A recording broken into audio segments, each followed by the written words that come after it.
Hi, folks. I'm Rich Lucy, Senior Prevention Program Manager here at the Drug Enforcement Administration in our Community Outreach and Prevention Support section. Welcome to this episode of Prevention Profiles Take 5. And I'm always excited about this particular episode because we're going to highlight the winners of our 2025 Red Ribbon Week Campus Video PSA Contest. And we made the announcement of those winners last week at NASPA's Strategies Conference in Chicago. So I'm excited you get to meet the campus representatives today, and we're going to talk about their PSAs and how they went about doing them and all of that good stuff. So let me tell you who they are first, a little bit about them, and we'll get into the interview. So Bridget Looby is the Assistant Director of Wellness Promotion at West Chester University of Pennsylvania. Bridget has served in this position for 4 years. In this role, Bridget oversees the peer education program. She is a licensed social worker and was a peer educator in her undergraduate institution. Bridget is currently pursuing a Doctor of Public Administration degree at West Chester and is a mom to a 1.5-year-old daughter. Bridget, I'm glad you found time to be with us during the podcast. Happy to be here. Absolutely. Wendy Parrish serves as Director of College Operations and Executive Administrator to the Dean in the Linda Berry Stein College of Arts and Sciences at Jacksonville University in Jacksonville, Florida. She is also the founder and president of Lily's Light, a nonprofit focused on drug awareness and prevention, created after she lost her 18-year-old niece to fentanyl poisoning in 2016. By blending her work in higher education with her advocacy, she is committed to protecting and educating students at every stage of life. Wendy, thanks for joining us today. Thank you. Happy to be here. Thanks.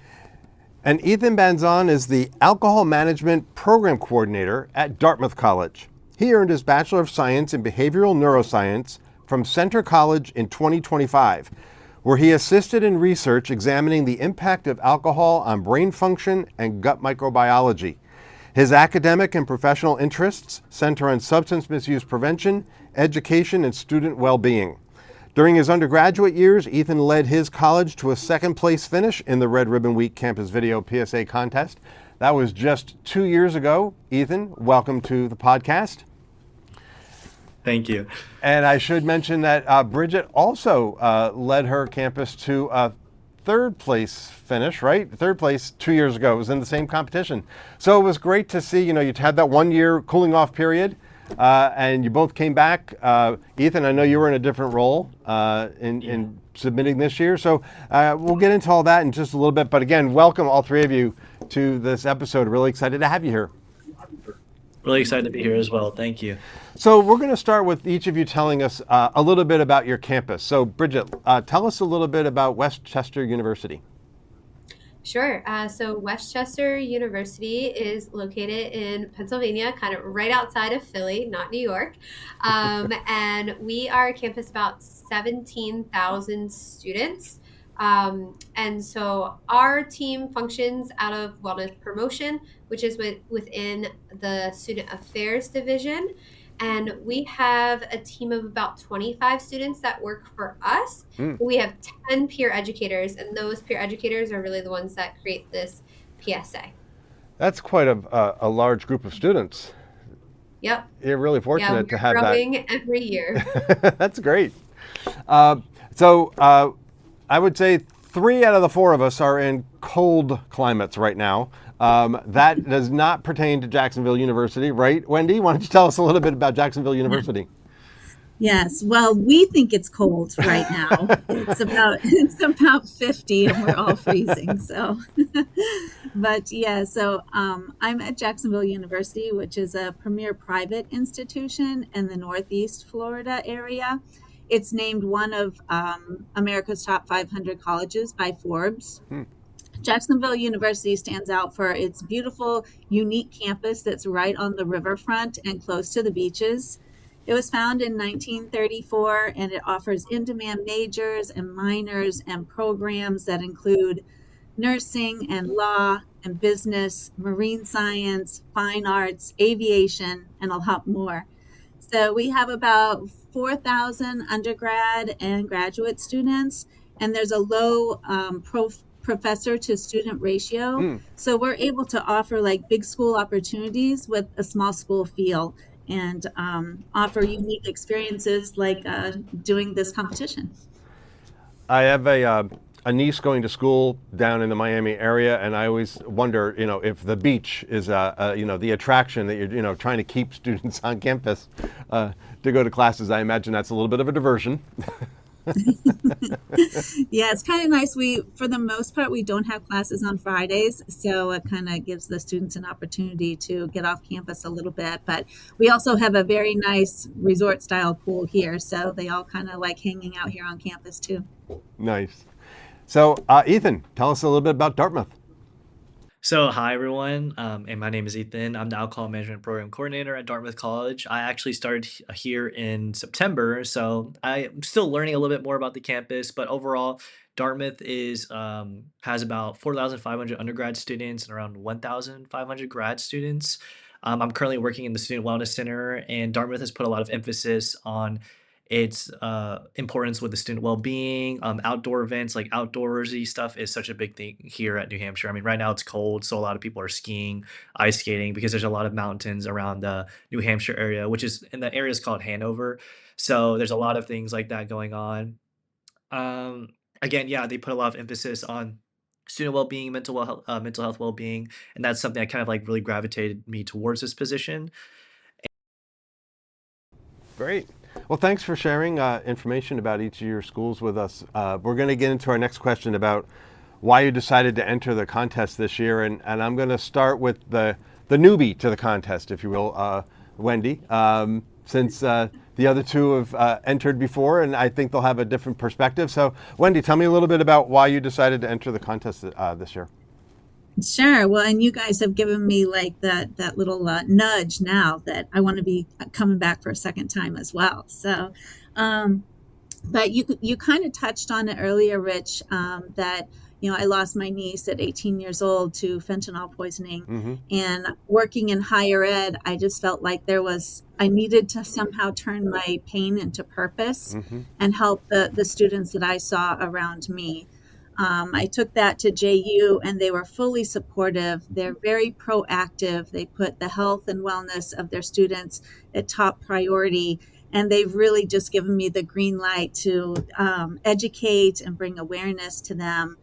And so when this opportunity came up, I thought it was a great time for students to come together and teamwork and put something together that, I think there's so much when it's peer-to-peer education. Mm-hmm. And so more than me coming up with something and standing up and presenting to them, I think when they're creating something on their own to present to their peers, I think it just takes it to a whole nother level. Mm-hmm. And so I was very excited to open this up to our campus. And we kind of started with a contest of our own here on campus. And whoever won that PSA, they did a one-page pitch. And then the person that won that was going to go on to create their pitch and turn it into life and submit it for the national competition. That's a great way to actually get it started. It's kind of homegrown, if you will. It's locally developed, which is great. And I mean, obviously, condolences about your niece. We had talked about that offline, previous correspondence. And I know that brings, with all the work that DEA has been doing over the last, unfortunately, all the work we've had to do over the last 3 years around fentanyl poisonings and overdoses, you do bring a different lens, I think, to this because of that situation. Do you agree? I do, yes. I kind of, that's what sets our presentations apart is it's me and then my vice president of Lily's Light. She lost her brother. Hmm. So it's really different when someone stands in front of you and instead of talking numbers and stats, Mm-hmm. they're telling you a real story about their family and someone, the center of their world that is now gone and they didn't know about fentanyl. And so just teaching them about fake pills and the dangers of drug abuse and alcohol abuse and what can happen so quickly and so preventable. Mm-hmm. Without realizing it. So I think, and working with the students was really great. So it gave me an opportunity to work with them directly on a project they're part of the College of Arts and Sciences because they're in fine arts, most of them, but it was a great opportunity for me to really see their skills and their passion. Well, thank you for sharing that. Bridget, I'm going to turn to you. You, as I mentioned, third place a couple of years ago. This year, first place. Tell us a little bit about what went into your thinking deciding to enter last fall's contest. Yeah, so first, we're really proud of our students. We're really excited to see the growth. And so we've entered now, I think this might be our fourth time that we have entered. And we have loved the experience every time. It's really given our students the opportunity to learn technology wise, all that Mm-hmm. kind of stuff, but also learn more about the campus culture that they're presenting to and making sure that their message matches our campus community. Mm.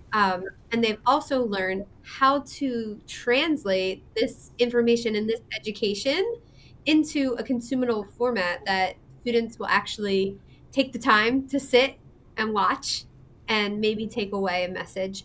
So it's been really cool to watch them grow over the years and come up with new ideas and learn different ways to approach making a video. But really, it's harnessing that message and advocating um, for that substance free choice and less risky decision making on our campus. Our department also has just implemented recently a logic model. Mm. And in doing so, alcohol and other drugs is one of our foundational efforts. And so they were able to fully map how that fits into the logic model and see how this can advance our education and our work, and then implement showing this video at different things throughout the semester. So we're really excited to start to use the video to educate even further.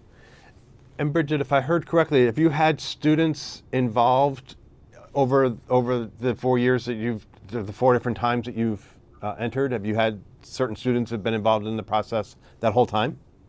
Yeah, we have two students, I believe, that have been here all 4 years, which is super cool. But we've had a lot of students rotate kind of through. Mm. We've actually had the one year we used a student who was not working for us to film for us, and then they became employed by us the next year, and we're the one that was like advocating, like, we got to do it again, like we've got to do it. And then they had a whole different lens on the experience because now they had the education and the knowledge to translate into the video rather than just the technical skills. That's great. So it's been really, really cool to kind of use the contest also to market our position, be like, hey, you can get this opportunity, and things like that. So yeah, it's been a really neat process to watch and grow as a department and as these individual students. That's great. Um, Speaking of students, so Ethan, I think, so if I've done the math right, you're 2 for 2. I think you've entered twice and you've won twice, and you've entered once as a student and now entered once in the professional ranks. That's very interesting. So new to Dartmouth, obviously you mentioned that in your role. So what was your thinking about deciding to enter the contest this year? So yeah, as you said, yeah, I participated in this competition like in 2 years ago, and that was like yeah when I was a student, and I wanted to bring that opportunity again in the position I was in. Obviously, the position focuses a lot around alcohol and other drugs, and as a new sort of like individual in the professional world, I wanted to find ways I can like really contribute to the team at Dartmouth's campus. And Dartmouth does a great job in terms of like their alcohol management policy and dealing with substance misuse prevention and things like that. And I knew about this because this was something that actually was mentioned from the director of the college that I went to previously. And I said that if I got into this role, this was something I wanted to add as well because creativity on my side was something that I always enjoyed. And like it was one of my hobbies, like making videos and things like that. And I also just did a lot of like research and neuroscience things around like alcohol use disorder and like addictions. So I kind of took that opportunity to provide it to other students here at Dartmouth campus. I started making flyers, and a lot of students were kind of skeptical about it at first because they didn't really know what it was and they weren't really aware of it. And so I went out of my way to actually go and find students. I went to one of these things. Dartmouth holds like film competitions. And so I actually got in contact with some of the students there and was like, hey, like I have a really good opportunity for you. If you feel like this is something you would want to try out, like just reach out to me and we can meet. And eventually I found around like 4 students. All of them were international students, and we met and they really loved this like opportunity and they really wanted to what you call contribute to something that is like a problem even like in the world. So they wanted to see like, okay, like what's something we can do, because I told him like that the competition looks for something like more unique. And so we went through some of the videos and we're like, okay, like what's something that some of these videos haven't seen before. And one thing that one of the students mentioned was like sort of like those interactions where like those interactions you don't see, where like you kind of like hear these like heart to heart conversations of like opening up about something that may seem taboo. And so we kind of like showed, okay, like how can we showcase this vulnerability within a video? And the result was what you all saw then. So So, Ethan, I'm going to stay with you for a minute, just as follow on. Did you feel any like difference in how you contributed, in a student role to now in a professional role? What was that? Was there anything that you felt was different about that? yeah, I definitely, there was a difference between the student role and being like the professional role. Like the student role, I was kind of responsible for kind of like the whole, like the script, like what's gonna go, like what the video was gonna be about, everything, the filming and all of that, and like the production and things like that. And then when it became to being like the professional, I kind of left it up to the students. Like the students, they had all the power, they could do whatever they want. This was like an opportunity for them to like showcase like their like creativity, to show like something like how can they make this video in like into a minute and things like that. So kind of like in the professional like role, I was like, okay, like this is an opportunity for you all, and I kind of helped guided them and still kept them on like these are like some of the restrictions and things like that. So in the professional role, it was definitely easier for me because yeah, the students kind of took over that part. So I want to now get into actually the concept behind your PSAs, and we're just going to go in order from first place down to third place. So Bridget, I'm going to start with you. How did you come up with the idea or the concept behind your PSAs? And the follow-up question for each of you will be, what's been the response from the campus community since winning? Yeah, so our process is the peer educators get to run with it. So they kind of come back to campus and they know that the Red Ribbon Week contest is coming up and exists. And I give them the dates, and then they have to come up with the concept on their own. So they saw that Life is a Puzzle was kind of the theme for Red Ribbon Week this year. And they went from there. And they decided to kind of take that step back and be like, hey, students' lives are like a puzzle, and there are so many different pieces and things that fall into place for them as they find themselves at college. And they wanted to really represent the fact that students all have their own goals and relationships, and responsibilities and choices outside of the classroom. And they're presented with that every day. So they really wanted to get that message across that like students can still have fun, and be involved and connect with other students on campus without choosing any substances. So they were super excited to get that chance to get that message across. And they also really wanted to highlight our campus community. So they got some B-roll from, our student affairs department, and was able to showcase all the great things that, exist on our campus beyond peer education. So they were highlighted, but they also got to highlight like our marching band at the Rose Bowl parade, and our sports teams and our labs and things like that. So, really connecting with the students and recognizing it's a message for our campus as well. It doesn't happen, it also happens here. And, these choices can be made here. So that was really their effort and their idea behind their message. And as far as the campus community, everyone's so excited. First and foremost, our students are so proud of themselves.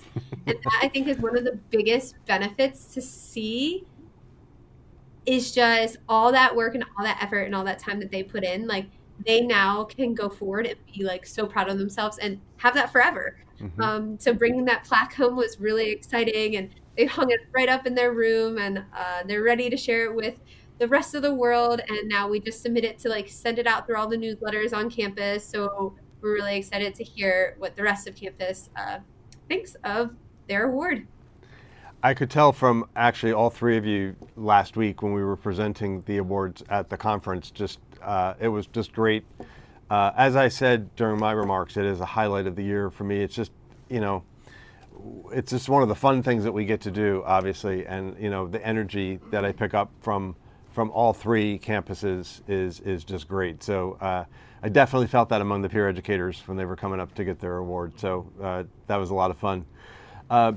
So Wendy, let me turn to you. And before I get into your response, let me say to our viewers that you can see all three of these great PSAs on our website, campusdrugprevention.gov/PSA contest.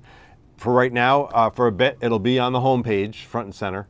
But if you go to the contest page, that's where you can see all three as well. So Wendy, let me turn to you. What went into the concept behind the PSA? Yeah, so I worked with Student Affairs and the College of Arts and Sciences at JU to launch the campus-wide contest. So students could enter with a one-page pitch for their idea for a PSA video and focusing on drug and alcohol awareness at the higher ed level. So the winner would then, so that was September, and then the winner would have the month of October to put their team together and create a 30 to 60 second PSA video that would be submitted for the Red Ribbon Week PSA video contest. So Agia Elaurta, she won the campus-wide contest, and so she was able to spend October bringing that to life with her team, and it was so exciting to watch. To say I'm proud of them is an understatement. One person leaned to me and said, what are they getting for this? And I said, to be a part of something bigger than they are, to come together as a team and, and talk to their peers about something that really matters to them. She actually put in her bio, I think that's on your page with a PSA, the reason why she chose to do this and why she chose to enter. And it's just very, I'm just so proud of her. Very She's personal. amazing. Yes, she was very coming personal. to this from a very personal perspective. So her and I kind of connected with the Lily's Light and her story. But my nonprofit, Lily's Light, is centered around focusing on the best in life, right? And what brings you the inner joy, the inner happiness, being lit from within, and not following what you think is the crowd, but what's going to take you to where when you look back, you're proud of the steps that you took. And so when we saw her pitch, I just imagined that, that was her light from within and wanting to share that with other people. And then the panel of judges, which consisted of students and staff and faculty, they really could see that concept coming to life because she really focused on being true to you and doing what really brings you light and joy in life and not just going with the crowd because they say it's fun. Yeah. So it was very memorable, and to see them bring it to life, and they are so happy. Our campus is ecstatic. So it's great to see all the cheer. They got together yesterday afternoon as a group and took group photos with the plaque. And we've been sending it out to the campus and beyond. And so everyone is just really enjoying this award and this accomplishment that they so deserved. It's interesting. You talk about the light. So when people go to watch this PSA, one of the conceptual themes that I know the judges looked at was it starts off very dark, and then it transitions to a whole theme of light, and so it's very interesting that comes through very clearly in the PSA. So definitely, check that box. They definitely accomplished what they had set out to do conceptually.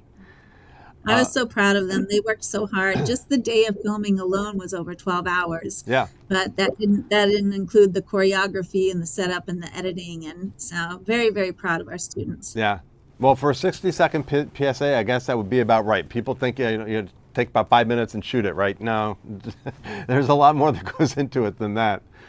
Ethan, I'm going to turn to you. Interestingly, on this concept of light and dark, the concept for yours really kind of goes to a darkish place as well, both figuratively and literally. So how did you come up with the concept for it? So the way, again, as I mentioned before, I met with 4 students, Victoria Tan, Rohan, Seth Amofa, and Igor Uete Diaz. And they all had this idea of they wanted to showcase something where involving like resources, like support resources. And one of the resources we have on campus is called the Student Wellness Center. And so when we met, they were like, okay, like what's something where we can have an individual who is starting this conversation by like stepping up and like talking about this thing they have going on in their lives. And so they also thought about like, okay, let's include a flashback. And so from that, they included the flashback and sort of like opening up, like, again, our title was It Starts With a Conversation. And so it was where the college student reached out to his father, and eventually the whole idea was just it starts with a conversation, and then that there's also campus resources, like there's support resources on our campus that can help you get through these things. And so they kind of like just came up with this script, and overall, like, it was a great script. Like right off the bat, the script was great, and we did have like we had to reshoot a couple times because we realized like this was too long, and it was really hard to get a lot of the students together at the same time, because a lot of the Dartmouth students, they're so busy, they have so many like other extracurricular activities and things like that to do. But one thing too that was really interesting was like the production value of it. Like compared to when I did it, they were using a lot of like more, I guess, for lack of a better way to say, like expensive equipment. They had like a black magic camera. They had like the microphones, everything. And it was really cool to be a part of that as like an individual who hasn't really been a part of those settings before. But I was like just there to help with like the microphone and things like that. So that was a really interesting experience for me. But with the students, like they were really collaborating. They had so much passion with it, and that was something that I really like to see from those students. They were even willing to reshoot it because there was something going on in terms of like the beginning was a little bit too long. At one point, it was like 1:20. So we had to go back and reshoot, and we had to get everyone back together and reshoot that. And eventually, we got it down. And so yeah, overall, like it was tedious work, but everyone was proud of the product that came out, and they're honestly excited to see like I have some of the students who are even wanting to do it like in the next couple of years, and they're thinking about other ideas already and like what they're gonna do and things like that. And they're also thinking about like, okay, like how can we like allocate the funds we got for something that is similar to still something substance misuse prevention. Like I know the students want to do they want to like make a brick wall, and they want people to come up and like write things on the brick wall about something they're like just writing something vulnerable on that brick wall, whether that's substance misuse or just things in that regard, like in regards to like their mental health and things like that. So they've been very passionate about this stuff, and they're not like, what I also found interesting was these were students who have like majors in different things. Like it's not necessarily things in regards to like public health or whatnot, but they really cared about like the students' mental well-being and like well-being of the students. So that was really like a fun experience to be a part of with them. You mentioned the minute and 20 seconds, and I have to imagine, I know I've been in this situation before myself. I mean, it probably was a learning experience for them about really having to be critical about what to cut. They probably didn't want to cut anything, but you really have to determine what can we say in just 60 seconds. What's really important. Yeah, definitely. Yeah, I mean, because those were students, like, again, like a lot of them had a lot of experience with like film stuff, and most of the videos they would make are usually above a minute long. So when they had to make it under a minute, it was kind of like, oh, like, yeah, this is going to be longer work than expected, because they all thought like initially like, oh, this won't be too long, but then it did end up being longer than expected, because making a video under 1 minute long and to deliver such a big message was challenging, but we got it done. So great. So I think all of you have touched on this, but I want to zero in on it specifically so we can highlight it for our viewers. And that's, from your perspective, what are the benefits of entering the contest? Whether you're a winner or not, from where we sit, we believe there are benefits. But obviously, if you're at the campus level, you might see it differently. So, Wendy, I'm going to start with you. What are the benefits of entering the contest? Yeah, there were a lot of benefits, luckily. One is just, being on this national stage. It's a great opportunity. So I really appreciate you all making it possible for us to be a part of something bigger than we are, and to get in on a national stage. Just the trip to Chicago, I mean, the whole thing has just been like a natural high for the campus. But it's also a great opportunity for peer-to-peer education. I kind of touched on it earlier. I really think that like peers know how to talk to others of their age. And so I think it's really unique when you just kind of hand it over to them and they come up with the concept and they bring it to life. And, we kind of talked about the title a little bit, because of the word sexy in there. But, we talked to the girl that, Agia, we talked to her and she was like, but the whole thing is kind of uncomfortable, right? All these topics are uncomfortable. And so we need to bring it to light. We need to be able to talk about it. And so, we started to understand her way of thinking. So it was really great to just watch them like do their thing and take over and teamwork. I mean, like I said, that day was 12 hours that they spent, and it was from the top, and everybody's tired and it's almost midnight, but they're wanting to get it just right. And just seeing that had to keep each other up and positive and them having fun with it. So that was really good too. The hands-on real world experience. I mean, they had the cameras, they had the lights, they had the smoke machine, all this stuff. So it was great to see what they did with that. And then the editing, turned out really amazing. They did a great job with that and the voiceovers and all of that. So it really did give them that real world experience.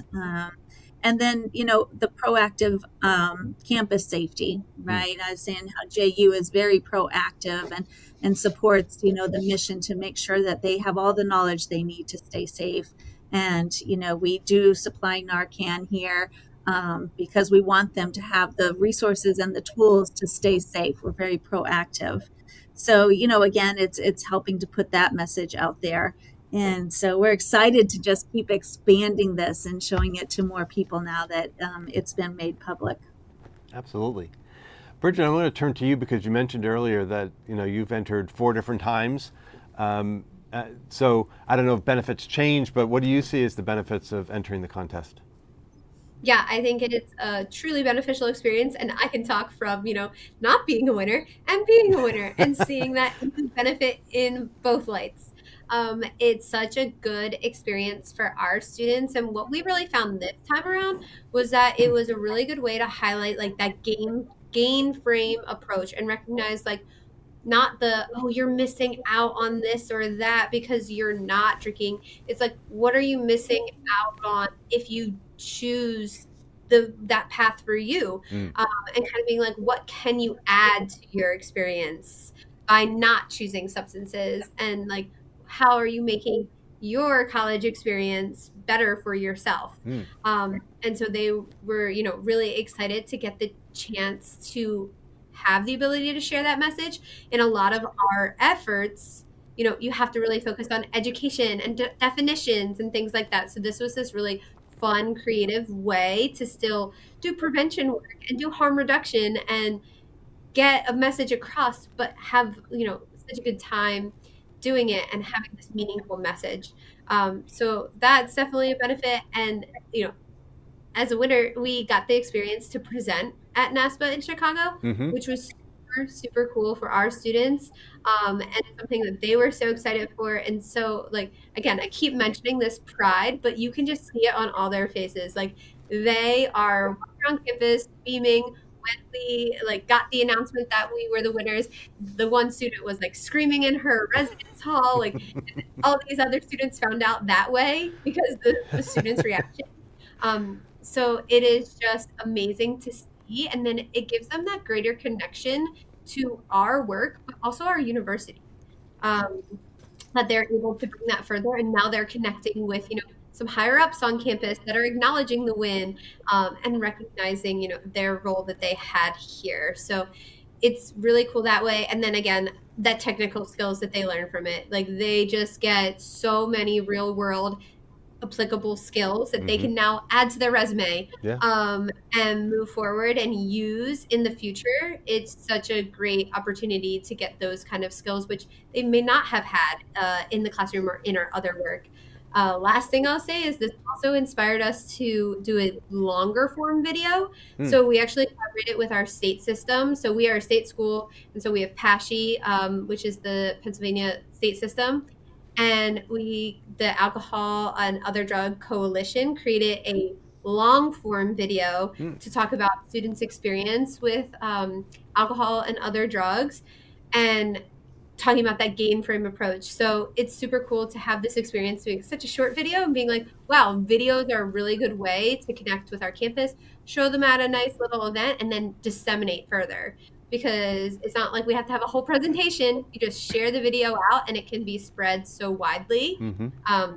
So it's been a really great experience to start here and kind of grow. It's funny you mention that because we've often wondered whether or not the PSA videos are a viable means of connecting with students and communicating with students, and obviously it is, because as we see year after year, the students who are entering the contest, they obviously this connects with them. This is a way of getting messaging across. So we are happy to see that.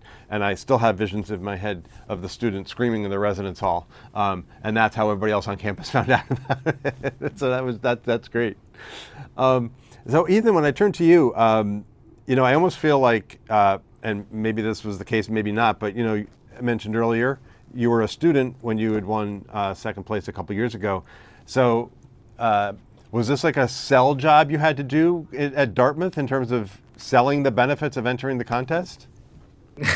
Yeah, sort of like that. Yeah, like I kind of like brought as like this is like another opportunity, and it also like another thing I love about the competition is like it brings something like an opportunity for students to even learn about something like this because there's so much like stigmatization around like alcohol use and substance use on campuses. Like it seemed as normalized even, and so being a student like back then, like that was something like okay, like I want to make this video because that was again like something I enjoyed.